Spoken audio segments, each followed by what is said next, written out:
Tony, thank you so much for coming. Thank you for having me. Great to have you here, and great to see you in your old school. When did you come to Clifton?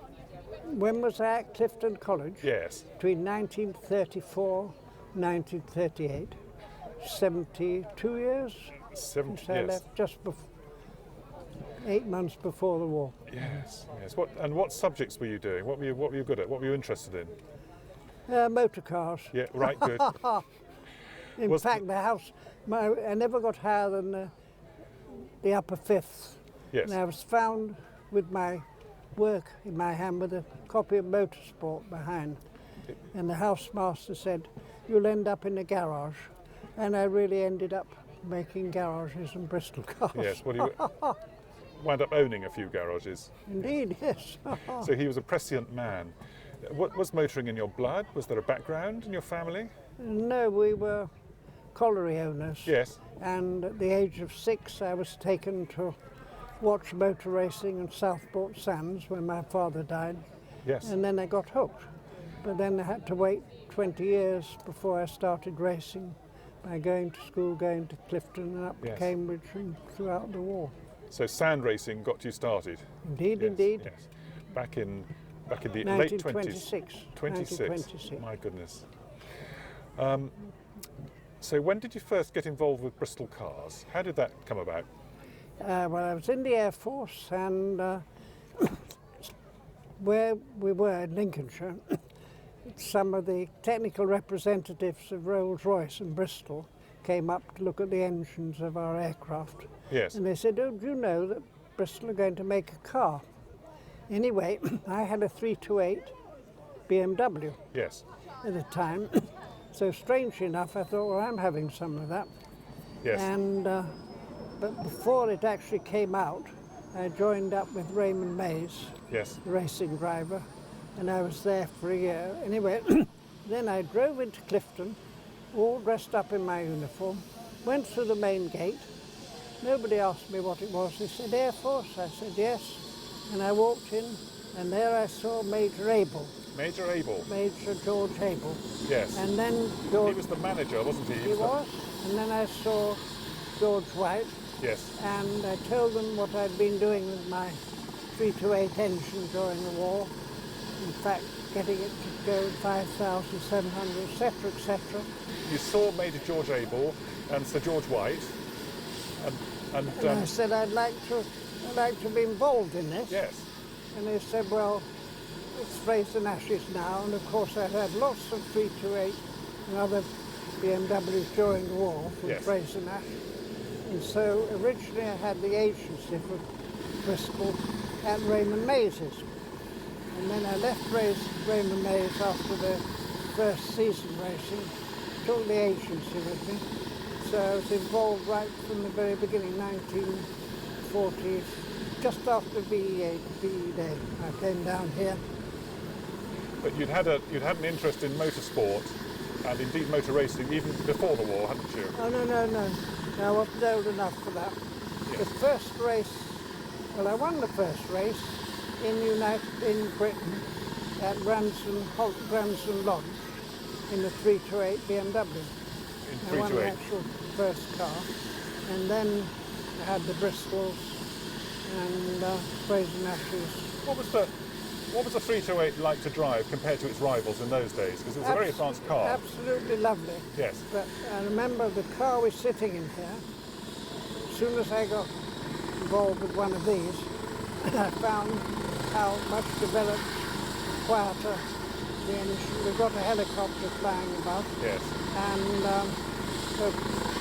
so I found it quieter and suspension was lovely. But we really took the chassis of the 326 BMW, as everybody knows, and developed it from there. Then the engine and the whole soundproof and everything. But the 328 was extremely good. My car did 101 miles an hour, not a minute, before the war at Bristol. So it's a very fast car. So that brings us on to the start of Bristol Cars. How did that take off in the early days? Very well. Originally, of course, it was Fraser AFN Yes. and Bristol Cars. and it took off very well.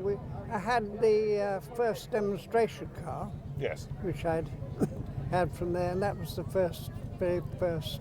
It wasn't the first car. There was one NHX 115 which was written off, and then LA 245. LA 245. And that we drove at the Eastbourne Rally. Right. It was the first rally, and the only rally I went into. I was never much into that.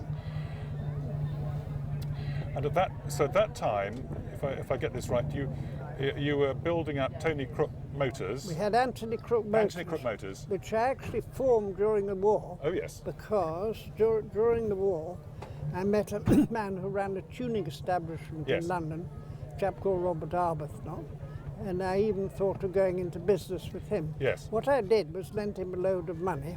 Yes. When I came back on leave from the Air Force, I would seize any car he had in stock, Yes. take it away and sell it, or drive it and bring it back and Yes. so on. Yes. And like that, I had started up in the lockups in Lincolnshire near my Air Force station, and I formed Anthony Crook Motors then. But then it was incorporated as a company, I think, at the end of 1946. And were you starting to get involved in motor racing again in that early, 46, 47? Indeed, the very first thing, they had sprints in those days. Yes. No courses were open. And in the 328, first thing I went into was Prescott, a hill climb. Yes. And I did very well in that. Then there was Chelsea. Yes. And then they had a motor race itself in June 1946 at an old bomber station, Gransden Lodge. Because a lot of post-war motorsport started up on old RAF stations. That's didn't it, On- and that's, so we won that, amazingly enough, Yes. when I was still with Raymond Mays. And then it went on and on and on, and then some British courses started. Yes. Goodwood, I drove the first Goodwood.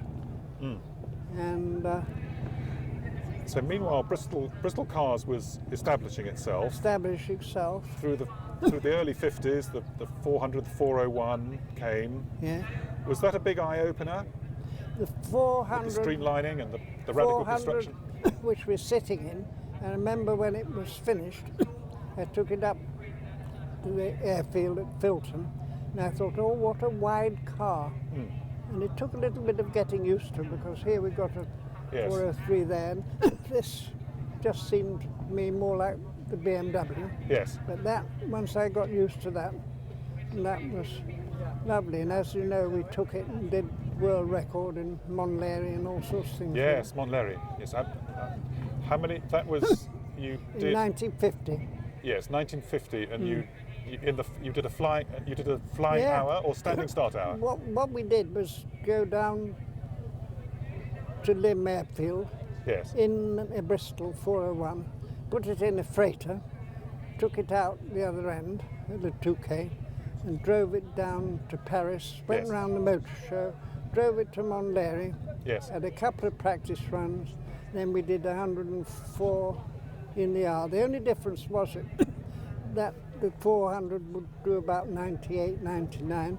We had higher back axle ratio and Dunlop racing tires. I suppose so. The streamlining made that Yes. much difference. And Yes. and of course the same engine, everything else. Then we drove it back, and we arrived back in England in under 12 hours. So Yes. it came off very well. So a long and successful day, and home in time for tea. Indeed. What other motorsport were you involved in the 50s? In all the races, I drove in Formula Libre. I had a Yes. 2.9 twin supercharged Alfa Romeo, Yes. which ran as a Grand Prix car or Yes. other cars. And then I drove the 328. And then various cars. When Anthony Crook Motors, we used to tune people's cars and buy Yes. them. So occasionally I raced those Maseratis and so on. But the name came really with Fraser Nash. So time went past. And then, yes, time went past, and then we decided to make a little two-seater car. There's one there. Yes. We only made 50 of those. The 404. And that was the 404, and that car was successful, but the government of the day said you can only have a certain amount of steel. Yes. And they said, oh, you can't make a little car like that, you must do something else. So we lengthened the chassis of that and made the only four-door car we ever made, which was the 405. The 405, yes. Yes. And that had an overdrive like you put on yours. Yes. The 50s showed a great range of development of style and models. I mean, the 400 to the 401 was a big leap, and from the 403 to the 404, 405, another big leap with great distinctions in style and development. And then we were making an engine, yes, a very lightweight engine, which would have had a 3.5 thing, and we were short of doing a deal with one of the companies to make an automatic gearbox. yes, And there wasn't, that factory was burnt down, so we didn't have it. Anyway, that was going to 220, which was stillborn. We didn't have that, so we... I've seen drawings of that car. Yes. And the 220 chassis, of course. Yes. And so then we didn't have the gearbox and so on, so we decided to go along with our 2 litres, but then we'd raise from 2 litre to 2.2 litre. yes, And strangely enough, I was a Simca agent for UK, Yes. a Simca car, which was owned by Chrysler. yes, And Chrysler, they'd still just finished motor racing, big wheel of Chrysler asked me to drive him round Brands Hatch in a little Simca Aron car. oh yes, of course. And then we went back to Kew, a place in London where Chrysler had bought Simca, and they had me there for lunch, and then they came outside and they saw my 406, which had a 2.2 litre engine, and said, nice car, so and so. I said, yes, but we were making this, but we didn't have a gearbox. So they said, oh, well, okay, old boy. So we'll send you a gearbox. And they sent a gearbox to my huge place at Hersham, Yes. where we did more development really there. We had all the dynamometers and everything, which we didn't have at Filton. Enormous place. Sent the gearbox, but a Chrysler engine was attached to it. So we popped that in a 406. And that became a 407. And we were the first company to fit disc brakes in England. Jaguar had it on sports cars. Coming back to the 220 project, it was Dr. Alex Dr. Moulton was involved in the suspension design, I think. Moulton, yes, he's still alive.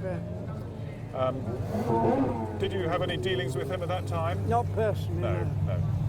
But so at that time, towards the end of the 2 litre cars, you were still Anthony Crook Motors and other. We had Anthony Crook Motors as well. Yes. And then in 1960, as you know, Bristol Siddeley, who then owned Bristol Cars Yes. and Armstrong Siddeley, they decided that they'd had enough.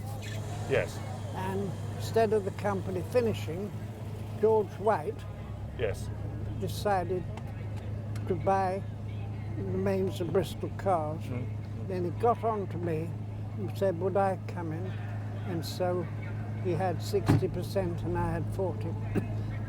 yes. And he knew, of course, really that they didn't have the facilities, they didn't have any showrooms, they didn't have anything racing or background. So you had a distribution network, you I had had that servicing as well. facilities, as well as you had being showrooms. part owner of the company. And then I had this huge place at Hersham, 100-car showroom. Yes, yes. And that was making a great deal of money, and that really financed all except the actual production of Filton. So Filton did not need to have any showrooms, any work. Well, they had the workshop. Now I had huge workshops. Because I suppose... And of course we had so many agencies then. I had Arbath, which was small Fiat, Simca, Lagonda, Aston Martin, Ford, Piper Aircraft, Brandley Helicopters. So Three acres of land with all these dynamometers and all of lovely. So it worked well like that. And then George White had his prang yes. accident in the car, and I ran it for a bit longer, and then I acquired that, and then I had that until the dreadful Mr. Lewis and the dreadful Mr. Silverton Right. came along in 1997. So through the 70s, you were developing the V8s.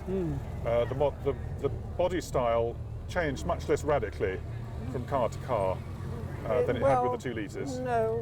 After the 401, 403, 405, 406, it was a more airy car came out. 603. Yes. Tell me about the 603 a little bit. How did that come about? The 600 series, as they were called. Yeah, well, I think acquired it by then, and we decided we certainly needed a new body. There was nothing wrong with the chassis. Yes. So we designed this body in the 603, which really was a huge windscreen, much more panoramic than all the other cars. Yes, a lot more glass. More glass all the way around. And that went on like that. I got the excellent Dudley Hobbs to do the body. Yes. And Dennis Sevier was my #1 man, really. So those are the great design names. Of course, the number in the workforce had dropped drastically since the 50s and early 60s, hadn't it? Largely because it went to Hersham, where it was Anthony Crook Motors. Yes. And I remember George White coming up, my little secretary at the time, met him in London. Yes. And he came to Hersham. He said, "Oh, this is a far bigger setup than we've got at Bristol." Yes. So we had about 60 people working at Hersham. But we had all these other things going along at the same time, all these cars, AC, Yes. distributor for AC, and we made the engines for the AC and tuned those up. So the workforce Contracted. and then we left a short amount of space was left at Filton in the old airfield thing for a very small service park. Yes. But then we had on the Great West Road, I think 15 or 16 mechanics in those days. There's a great longevity among staff that have worked at Bristol Cars. Why? And people stayed there for a very long time. Why was that? Well, I think they knew, without saying it myself, Yes. I was very much involved with them. In fact, with the nasty business that happened Yes. when I finished with Bristol Cars, the ones that were really loyal still kept in touch with me. Yes. And there's something about the way that it went, they did like it, I think. I do apologise, Tony, for sitting you in a green car, because I understand that's considered bad luck. Well, with green, I remember going to Monaco, Yes. 60 years this week, and the works cars, they had to be painted green. Yes. And so I decided to have mine a very, very light colour. In fact, we called it, eventually it was a Bristol colour called Cambridge Grey. Yes. A sort of nasty little washed out green. Right. I washed it because right. Yes. Those days, when you drove there, you had to have British Racing green. It was a British racing colour. And So- I refused to have green like that. So 60 years ago, this weekend, Yeah, you were at Monaco, in Monaco, and you were in the Fraser Nash, in the Fraser Nash with the Bristol engine. with the Bristol engine Fraser Nash, and how did you do? Le Troisième, the third. Troisième. I had a big battle with somebody. Yes. Moss, there were 3 Fraser Nashes entered, Yes. Sterling, me, and David Clark. Yes. And in practice we were about like that. But the second day of practice I had no oil pressure. Right, So right. I had to attend to that. And in the race I was third in that. Moss's wheel dropped off, very exciting. And so we went back last week Yes. in the same car belonging to a man who's a member of the Owners Club. Yes. And he owns my Fraser Nash He owns your original Fraser Nash, Bristol. and my Cooper Bristol Yes. and my 404. And he enters these cars in these historic things. Yes. So my car was there again. And how did it do this time? Well, if it had been in the same 2-litre thing, it would have won. Yes. So it was second overall and first 2-litre. So 60, very exciting to go back. 60 years later. There's a Bristol. There's a Bristol tractor going past. I hope we got So let me see, 60 years ago, that's that. 1952. 1952. How else did your how did your motor racing go through the 50s? What else did you get up to? Well then, 52, because they'd just changed the formula then. Then from 52 Yes. to 55, Yes. I drove the Fraser Nashes a bit, but then Yes. I went on to Cooper Bristol, which was a lighter car, and that competed in Formula 1, Formula 2, sports cars, and that was lovely. And that ended that race in 1955 Yes. at Goodwood in the 9-hour race in the dark. And a chap called Ken Wharton, who was very famous with Bristol engine, Fraser Nashes, he was in a Ferrari and the engine blew up. I turned round and my friend Mossy Sterling was behind me, pranged me, Yes. and that was the end of that. Were you then- injured? A couple of weeks in Eastbourne Hospital. Yes. I've Yes. never been able to turn my neck since then properly. But so that I was going to stop anyway because the engine formula changed to 2.5 litre, and the Bristol engine, which was already, let's face it, 30 horsepower down on Ferraris Yes. Yes. and Maseratis.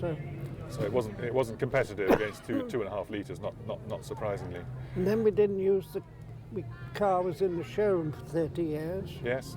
30 years. And then came out for the Goodwood revival, Yes. and then it was sold to somebody, and then my own friend now got it. So was Goodwood, was that the end of your racing career, really? Yes. 10 years, A lot of drivers didn't make it through the 50s. true enough. Yeah. A lot didn't make it. Of course, then in those days, you didn't have to just race and not allowed to race in anything else. We competed still right to the end, everything from sprints to Grand Prix. And Yes. Yes. Yes. So that safety. was that. So safety features were of little No. attracted little attention in those No. days, and speeds have got faster and faster. Cars have got lighter and lighter, and there wasn't much attention to track safety either, I think. No, it's a different era. So perhaps you got out of motor racing at the right time. A long time ago. Long time ago, yes. It's still here to tell the tale. Anyway, it's nice to be back here and nice to be with this car. So coming on to the latter days. Well, the latter days, I ploughed on, Yes, financing the whole thing, literally. yes, And then I got older and older. And I thought, well, everybody kept saying, you must sell out and do something, Yes. keep the thing going. yes, And many people came, big companies, small companies. And then I chose, unfortunately, the wrong man. My great friend was Brown Trubshaw, who Yes. drove the Concorde here, and then was in charge of Filton. And a young fellow had been coming in and out of the showroom, like everybody else, saying, "Oh, I love the car, I'd like to join you," and so on. I said goodbye. And then he was buying and selling old parts, this fellow, Yes. And plane parts. old aircraft parts. He went into Trubshaw to buy some BAC 411 parts. Wasn't much of a business he had, although he said he was a jet spare millionaire. Quite untrue. And Trubshaw, he's mentioned to Trubshaw, he said, "You know Tony Crook." And Brown rang me up, said, "Get in your aeroplane," which I did. Flew down to Filton, and there was this fellow. Oh, yes. And that was in 1997. Yes. So he joined me, and at that time he was the son-in-law of the Bahamas, Joe Lewis. Joe Lewis. And then I sold 50% then and kept on staying. But in 2004, I'd finished completely, and they asked me to keep going on. So I did. And unfortunately, by that time we'd got the Blenheim going very well. And I said to all the people who wanted to buy the company, "We're not going to make a supercar. It's not our forte, we don't want a supercar." And of course, the young fellow's idea was to make a supercar. Yes. And frankly, there was nothing made really, few cars between 2004 and now, because everything was dropped for the fighter, Yes. which would have been lovely if we'd been going on making another car, bread and butter car. Like if we couldn't just compete going straight into Ferrari and Lamborghini.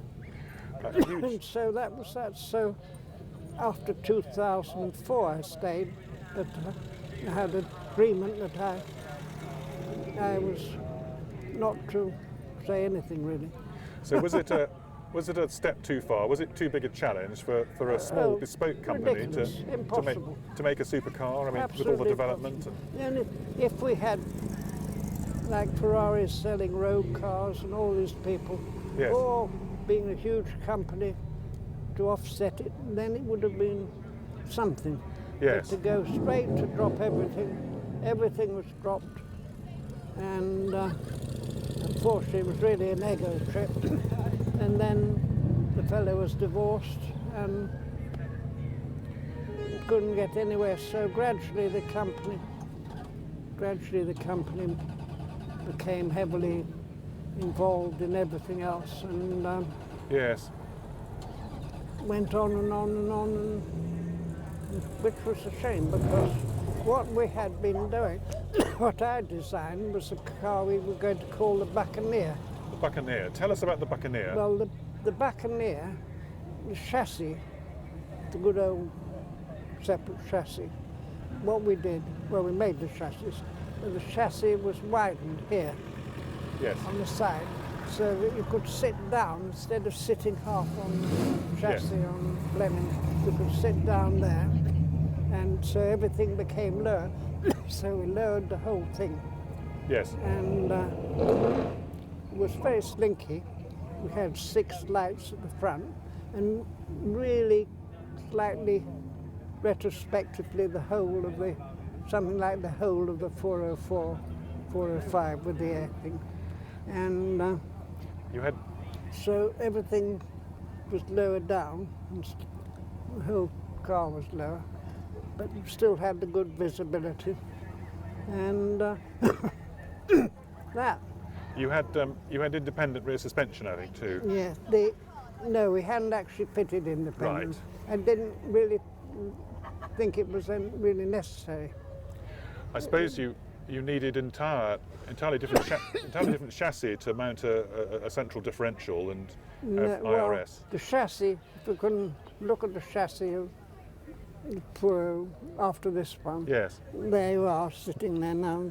The chassis were widened, so you sat lower down, so the whole thing came lower down. Yes, easier access. And then that was that. We had slight problems with the spare wheel, of course, because everything was lower there. So it was good to go back. In the back as somewhere. we did like the 401 lower Yes, down, but we won't put it because weight distribution So quite was slightly wrong. quite a radical step. And it was, we had it all there, and the new owner wasn't interested in the thing. And one day I went down to Bristol, and literally it had been sawn up. Right. Whole car sawn up. So you'd made a bark or a prototype, and yes. Got pictures of it somewhere, but so that was that, and then we went on to fighter, and then we made, I think, 6 or 7 fighters. That's all. Yes. Out of which we only sold 4, I think. I sold them all to present owners of other cars, and then there were several left after that, and there were no more Blenheims made. There was one Blenheim made from bits and pieces. Tell us about the finances a bit. When were the best years of Bristol Cars? Well, actually, strangely enough, I think at the end of the 80s, Yes. I was surprised to hear that my company had made more money than any other British manufacturer, but frankly there weren't many left. But I remember going in to see the man from British Aerospace who had lost money. Yes. And I said I made more money than British. And everybody else had made a minus amount, I suppose. Minus amount. And in terms of production figures, which was the best years, Well, do you think? very early on, the 400s, we were really selling in one lump because they weren't quite ready, and then they went. Then they were going out, and then I suppose, well, it was never very much. You had a big workforce though then in the 50s, didn't you? They had. Oh, was it 200 or 300 at the factory? No. Not as many as that. No, but we had facilities in the thing, of course. In the aircraft factory, Yes. so there'd be a lot of crossover. But then, by the time we took over, it had dwindled quite a lot. That must have led to some difficult accounting decisions. 60. With work being done in the aircraft factory. No, the only way we were concerned when Bristol Cars became George White's and mine. Yes. That was that, but then it was a matter of paying the aeroplane company for whatever was used. For the work they did, yes. Because I suppose aircraft inspection standards and hence aircraft labour rates will be much higher than car rates, and so the standards will be higher and the inspection costs, the manufacturing costs will be higher. I certainly whittled it right down. Yes. I remember going into, when it was still the aeroplane company, Yes. and a bit of paper needed typing. Yes. And there was a long, big typing school, and I learned to type at my first school. Oh, and yes. I went in there and all the girls were typing. And I said, give me the typewriter, I'll type the blinking thing myself. Do it myself, yes. I think they all nearly walked out, but I don't know. So that was a measure of it. But by Yes. then, we were at the old laundry Yes. across the road. Shields Laundry across the road Yes. was there. And then when it was acquired from the aeroplane company, that was sold off. We went back to where the old armament thing, which you went to. You wouldn't have had I don't think you had a hand in the 450 racing project at the time. Not personally, no. No, because Except that it was me that George White, what happened there? We were doing terribly well with Fraser Nash. yes. And of course, the White family and the Aldington family really didn't get on terribly well, not much point of it. No. So there was an agreement that I think for 6 years, 4 or 6, something like that, Yes, 6 years. They would only sell engines to Fraser Nash. Right. That right. was before we sold them to AC. Yes. And the engine would only be sold to Fraser Nash. And then, when I and a few others were doing Fraser Nash and so on, the next thing that happened was that when that ended, 3 engines were sold to Cooper. And Hawthorne did very well, good in that.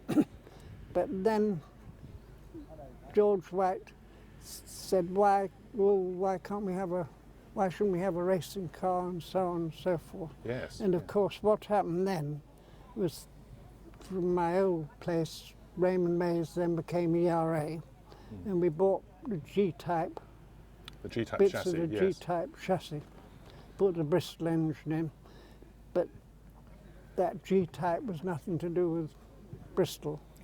That was ERA. So the G-type chap chassis called was Johnson. the G-type chassis was the inspiration from which the 450 was developed. That's right. Yes, Yeah. the layout. And so then they decided to enter these races then, and no, they didn't. He didn't. The airplane company, they didn't know much about it, and I'd been racing for what, 6 or 7 out of my 10 years then. Yes. It was all lost. And it's very strange because the idea was to do what everybody else was doing, but it was me who actually told White privately. I said, really speaking, it's no good trying to go into all the races all over the country. The best thing was to have a car which would show that could be driven and lasted long periods. Yes. So there was no real intention to drive it at Goodwood or Silverstone or Montlhéry or Monaco or anywhere else. Yes. That's why it was like that. And to start with, they did employ sort of professional people and paid them to drive. But thereafter, everybody wanted more money. Originally, we were going to have, I was going to drive, Gerard was going to drive, and Salvadori was going to drive. Yes. But we were all signed with different petrol companies to Bristol. Who were, of course, major sponsors then. And since Bristol, yes, well, in my case, I was signed up with all sorts of things, Dunlop tires, bits and pieces, and paid. We used to be paid those days, the beginning of the season, and then paid for everything you won, or first, second, and third. But if you couldn't drive another car, and and Bristol, I think, were with the aeroplane company, were BP, Yes. or what, and Salvadori and I were Esso. So I said to him, well, just to drive, frankly lovely, but to drive at Le Mans, which is really the only race. Then there was Reims after that, but Le Mans was the only place really at Le Mans, and it didn't take, frankly. So I said, get some people and say, look, well, they can drive it, and it's a road car and so on. So they had a journalist, an accountant, and all sorts, remember? Yes. Lots. Yes. Well, I've met Mickey Popel, who was one of the... I don't think he drove for it. No, It may have been some form of... He came, and I think he took part in testing, or Possibly, played yes. some part. He's still around, he still competes. And there was the man who was shot by Ruth Yes. Ellis. Blakemore. Blakely. Colin Yeah. Blake. And he was supposed to be driving for Yes, it. yes. But for nothing, of course. Shot by Ruth Ellis. Indeed, Yes. yeah. Nasty business. Yes, yes. So that came like that. And then, as you know, they raced. And I remember saying the first thing, which, strange enough, the first car we had was the one with fins and things in Yes. the back. We put it on the motor show stand, Yes. with a 401 or 403 or something. And my wheeze was to stand outside the stand as a member of the public and see what people said about our cars. Yes. And there were two ladies went past and looked at this thing and said, "It's a big for Mum, you know. Let's go over to the petite stand, AC Petite, they've got it for the invalids." So, and the car, when it first came out, it looked, see the pictures of the car, it was beautifully clean everywhere. Yes. But it was me that said, well, you'll have to drill holes everywhere. You know, well, I'm not an aerodynamist. And so the cars gradually got more and more ugly, those original things, remember? Yes, yes. All bits of holes for air coming. But the first ones there, I think we had the first one, Goodwood and the Duke of Edinburgh looked at it. And it's standing, I've got a picture somewhere of it, next to a 401 or 403, both looking svelte. Yes. But then afterwards, suddenly the other one was just as quick, and you could see out of it the open one. Yes, it had a much smoother line, Oh didn't yes, it? yes, exactly. When they developed it. Still had a fin on the back of it. Yes, yes. So it was the thing to do was to do it like that, and to let it drive then, and then certainly not to let it. So when the company came mine, before that I said to White, and I said that my idea is to chop them up, and I had one of them. Yes, and you say you kept the surviving one. So the Duke of Edinburgh looked at it. Tell us about celebrities you sold to. There've been quite a few. Oh, dozens and dozens. Yes. Who do you recall? Well, the first one, Jimmy Stewart called himself Stuart Granger because there was another one. And he had a 328 BMW. Yes. And when I first started my place in Caterham in Surrey, the car had just come out, but there were no cars. Yes. But there were engines. So I was getting Bristol engines and plonking them into BMW Right. chassis.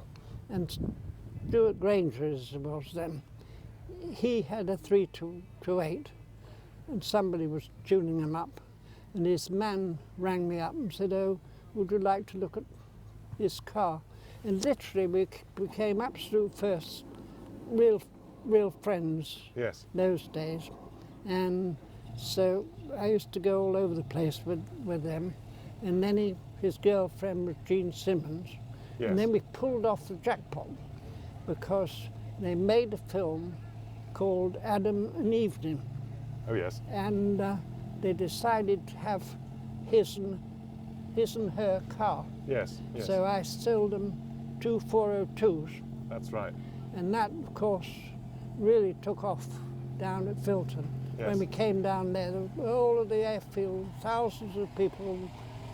And so I literally was very, very friendly with those two, especially the girl. Yes. And we had the steering wheel club in Brick Street. Yes. And there were all the racing drivers and all the things and so on. And one day I was out with Jean in her car, and people would laugh nowadays. And I said, "Come in, Jean, it'll do me a lot of good. Come in here." "I can't come in there. I've got no stockings on." Imagine that now. "I can't go in there with no stock." I said, "It'll be wonderful." So we went in there, and I always remember then there was John Cobb, who had the world record. Yes. And he was a very fussy man. He was just the end of the thing, and he would never talk to anybody. But when she came in, and of course, it was terribly popular with her. And then then after that, there was Trevor Howard, the Yes. cricketer, so and so. And then Lord somebody, Anne-Marie will remember, I forget his name, was Bradfield, one of them. He had a Bristol something. Yes. And he was a friend of Charles Forte. Yes. Mm. Yes. And they were in a health club. And Yes. his car was in for service. And suddenly he rang me up for the health club. Come quickly, he said, with the car. I said, "'Tisn't ready. Do to tow. Bring me the car. Don't say anything, just bring me the car." So I drove the car to the health club. He got in with Charles Forty, got in. "Quickly, shut the door, go." I said, "Where are we going?" "Down the road." So I went to a huge tea place, and they were at the health club. They had this huge nosh-up Yes. at the health club. And that was, so we went back with them.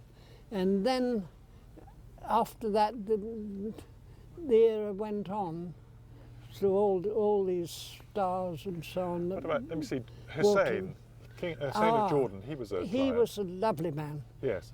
King Hussein of Jordan, yeah. His name is in the loo downstairs. Oh, right. Which was being overhauled. It was lovely. And what happened was his father bought, I think, a 40 something, and they bought some freighters. Yes. And this car was put in the freighter. And the father gave it to King Hussein when he was about 12 or 14. Then he learnt to fly at Filton. Right. And as he said, "What can I do for you?" And his instructor said, "I would like your car." So he got the car, then the curtain fell, and then we were sitting in the showroom. Carol, my daughter, was there. We worked together, director, and Anne-Marie. We were sitting in a small office there, and the door opened, and in came Hussein, most unassuming, lovely man. And outside he had his men with guns and police and so Bodyguards. on. And hello, sat down. Anne-Marie made him a cup of tea, and I think we had the 402 in that days. I'd like to run in the 402. Yes. So we got in the 402, and his driver was driving it in the middle of London, and I said, "Would you like me to drive?" So I was driving, and the King said, "Can't we go a bit faster?" And this is true, and the policeman there said, "Go on, Tony, up we go." So I did 102 down the Mall in Right. the 412. Right. Right. The 412. That's right, what right, he had. And then he had a 404, and then he had rows of cars, and he kept getting people to bring them in. He was lovely. And he used, because it's just up the road in Yes. the place where he lived. And he'd just pop in, sit down, have tea. He was lovely. And then after that, the more recent one came, Gallagher. Yes. Oh, Noel Gallagher. Yes. Yeah. Yes. And he was very good. People thought he was strange, but he and his then, before he was married, Patsy Kensett. Patsy Kensett. Yes. I didn't recognise him. I was sitting in the office behind. Anne-Marie recognised anybody. Yes. Look at those. And they're very unassuming. And he was there. He looked at a 603. And then I was brought out and spoke to him. And they said, "Oh, we're going to somewhere in the continent. And we'll be back and have a run, see?" Yes. So arrangements were made to have a run. And aircraft was late, but it struck me as amazing. They actually, most impressive, they rang up, say they were, and say it wasn't what people said it was. Right. So they let you know and didn't let you down. No, Yes, lovely. yes. And then we got Bono, Bono. Right. Yes. Right. He had one. and he's had a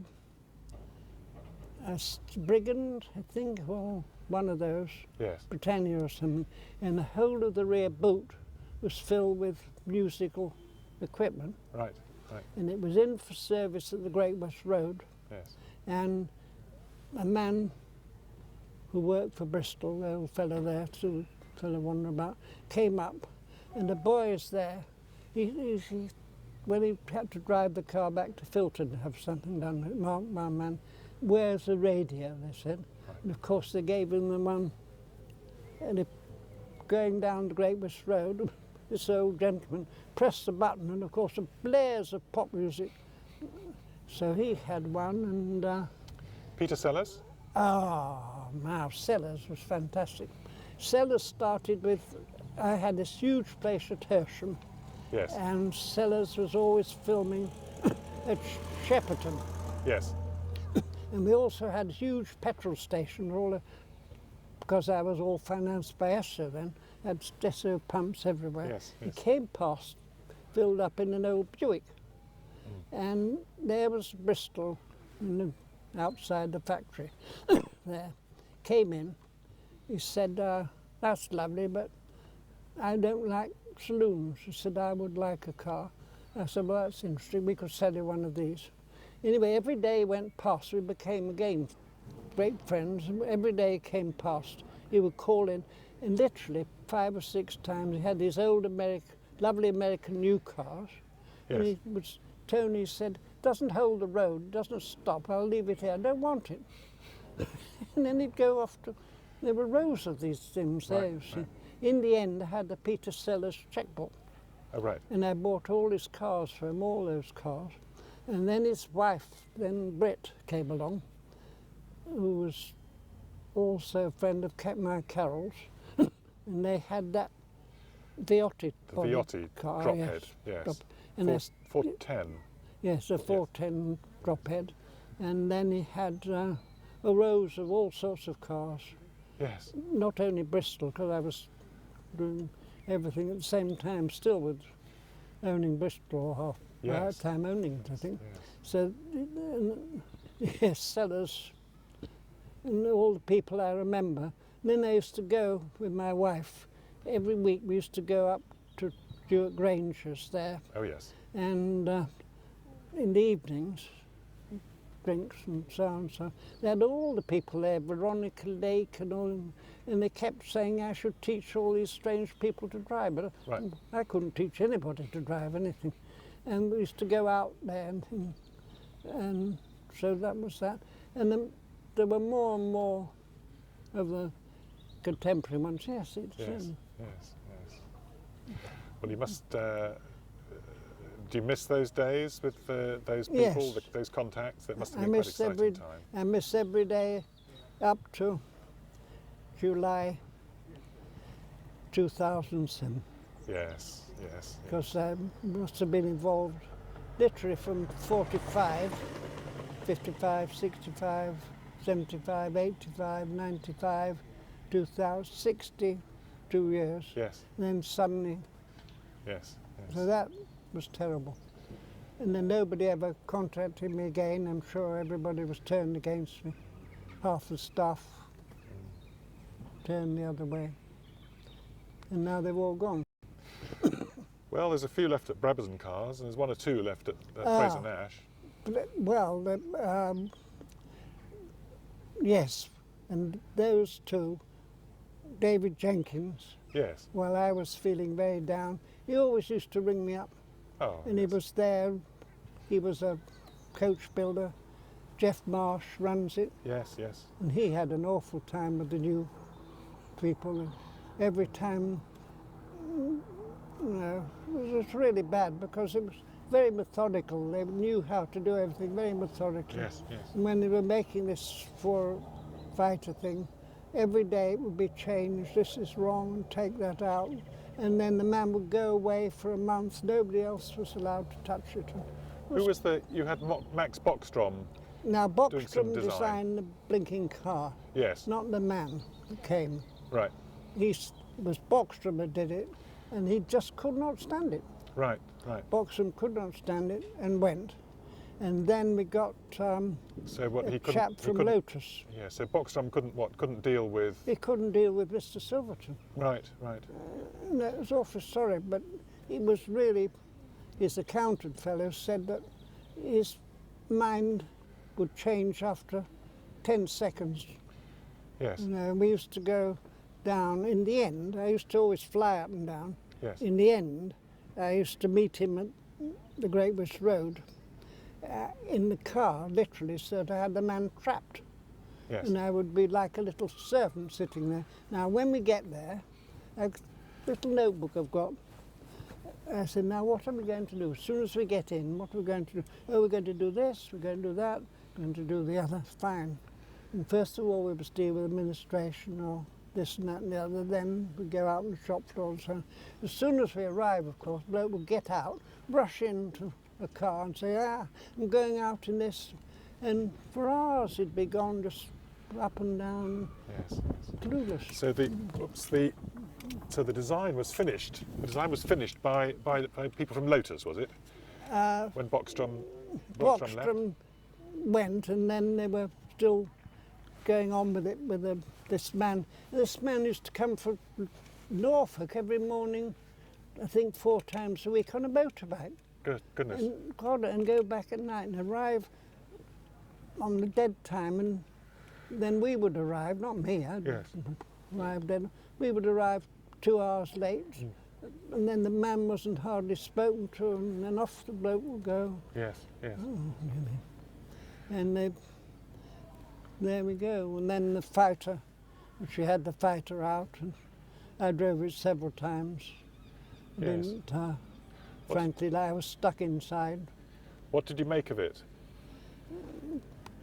Well, it's a good idea because it got a Viper engine thing in it, and then made a body, and admittedly we had a body all designed or tested in London University. They got a wind tunnel. In the wind tunnel, It was all done model of the things in scale there. models. And the whole that was good, but then things were just altered all the time.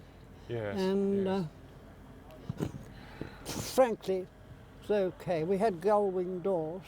Did they work okay? No, they shut, and I didn't have a mobile phone. I used to go out and try the car, and I was out in Bristol area one day. Yes. And the engine stalled. I couldn't get out. The doors were shutting. Doors were shut. Yes. And no communication whatever. Twice. Yes. And Jeff Marsh came out to look for me. Right. Oh yeah. Oh dear. And then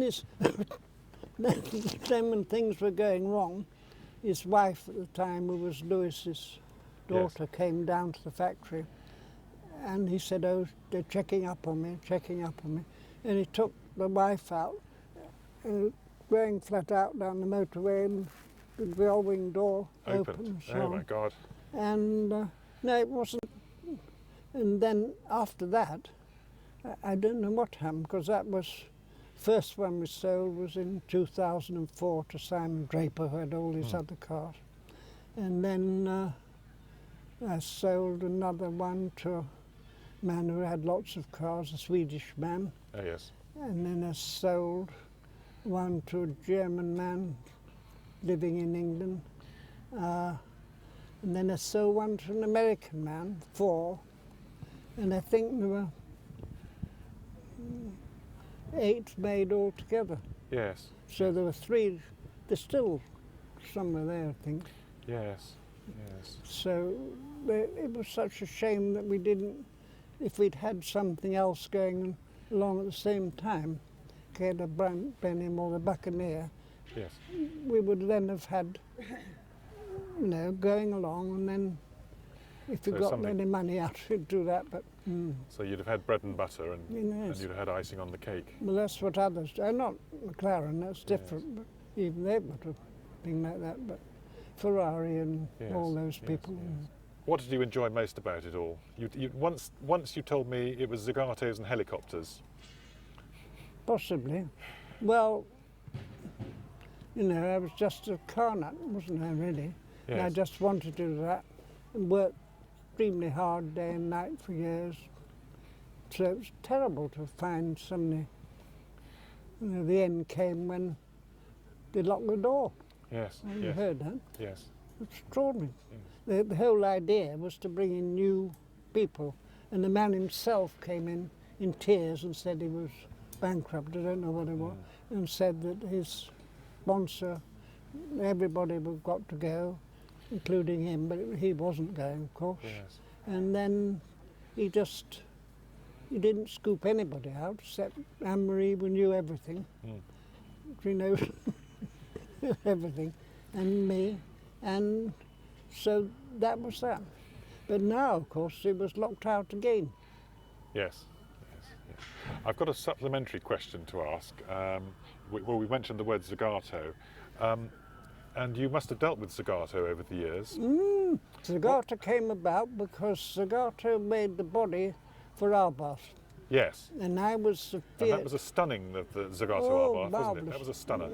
Yes, I had those, and I was the Arbath importer. Yes. And met Zagato, and then Zagato made the bodies. So then we made the Zagato Bristol, and Gianni Zagato, lovely man, Yes. and he made me the concessionaire for Zagato for UK. Interestingly, there's one car which belongs to now. It belongs to Harry Wareham. Remember him? Yes. Heather Wareham. Yes. That was lovely, that one. Well, that car, we made two chassis. One we made in Bristol, which belongs to Dick. John That you just sent us. Hampshire or Harry Wareham? No, he's dead. Barton. Oh, yes, like We Barton, built yes. that one, yes. And the other one, that was a body cobbled together at Bristol, Yes. and the other one went to Zagato, and that was made for my Carol, my daughter Carol. Yes. And then it went to Wareham. But while it was belonging to me, to Carol, Wire, who ran Aston Martin, John Wire, Yes. who ran Aston Martin for David Brown, rang me up and said, David Brown wants to look at that little car, because I was trying to sell Zagato coachwork in England, you Yes. see. So I went to Feltham, where they were, the old airfield there. And everything was shut, and there was upstairs, Yes. a window open, and they asked me to tea. So I went in this little car ready, arrived there, waited for John Wire to come. Nobody came out. The window open there, and that was Brown. Right. Is that you, Crook? I said, yes. Is that the car? Yes. All right. And the window shut. And that, if you look at the DB4 GT Aston Martin Exactly. Zagato, Exactly. it's a bigger car of my Carol, my daughter's Zagato Bristol. And then we made one Zagato, longer chassis, on a 407 chassis, Yes. and that went to America, Tony Rutanoff. Yes. Yes. And that was the one and only one. But that I never finished because it was front heavy. That belonged to my friend Ivor Holbert for a while. That's right, I never knew Holbert much. Yes, he was an But he engineer had in it Bristol. for ages. Yes, he did. ages, yeah. Yes, But the engine was all front heavy. Right. With the V8, And I that- suppose. My Carol, who was a model at some stage, Yes. and so was, well, Britain was that. Britt Eklund, yes. And they used to, Carol, we used to live Woolcote near Purley, and she had it some days and Acton had it the other days, Right. and they lived in Send, yeah. And then Talking of which, Yes. I was so friendly with Peter Sellers, he had rows with Britt, and they had a suite on the top of the Dorchester. Right. Now I went up there, and Britt had a little baby called Victoria, Right. and they'd had some form of row, and they said, Tony, would you take Victoria out?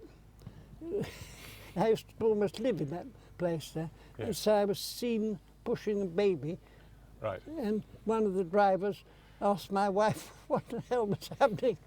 What's he been up to? Great, Yes. great fun. The 412, of course, had a very big Zagato influence. Yes, great fun when we went to Zagato. We used to go for the day, Yes. and I For had the day. Yes, I had a chap there, Dennis Sevier, hated flying, Yes. would never fly. We went eventually to the motor show in New York, and we were on the flight deck because I went in an early 747, and I had been a flight engineer, Yes. and the flight engineer on that was his last flight in the thing. So we took Sevier on But at any rate, when we went to Zagato, we had this fellow Piatti. He was a very famous little Italian designer Yes. who did a lot with the Mini, and he had an awful habit of picking things up and putting them down. He'd seen me race a good and we became friends. He introduced me to Albarth and Zagato. So when we were making this 412, he came out with us, and then and when we got there, they'd got chassis with a bit of body on it, and it was 18 foot long. Right. And I wanted it to be 16 foot 2 or something. Yes. Oh yes. And so they were all talking in Italian, and Piatti kept picking things up and putting them down. He had slide rules, and then there was a terrific row, and I spoke no Italian hardly. There was an enormous row going on, and they'd opened a drawer with some of the plans, and Piatti had looked in there and left this man's slide rule in there. And then we had to get back to the airfield to fly back again. Chaos, but Zagato. But you got them to chop 2 feet off it. Yes, he got Yes. it. Yes. And then we designed the turbo. It wasn't just a bit of a turbo. That, on my Minerva aircraft, Yes. the turbo was made for that. Right. And that turbo was the development. It wasn't just picked off the floor. I forget who made it, but it wasn't Garrett or somebody. The turbo, and Dennis Sevid did all the things to put the manifolding and so on. that went like a rocket. That was The Beaufighter. Yes, yes. So quite a design challenge again for a small company. Oh, yes, yes. One last question, and I've got a bit out of sequence. Going back to the start, the Polish connection. Pan mówi bardzo dobrze po polsku. Ja pamiętam. Dzień dobry. Dzień dobry. And it was Chista squadron. It was 300 squadron during the war. Chista Division Bomboni. And you were. Eventually, I was the adjutant of the thing. Yes. And yes, and that was that. I remember the CO's name in a minute. Vladisław somebody else. So you were a liaison officer. Eventually, Yes. because I'd been in the desert before that, and then I came back. And then, so there were good days. And my sister married a Pole, Yes. and he died. Well, she divorced him and he died. Yes. Fantastic days. Tell us about the connection with Vincent and Bristol Cars. Vincent HRD. Vincent HRD.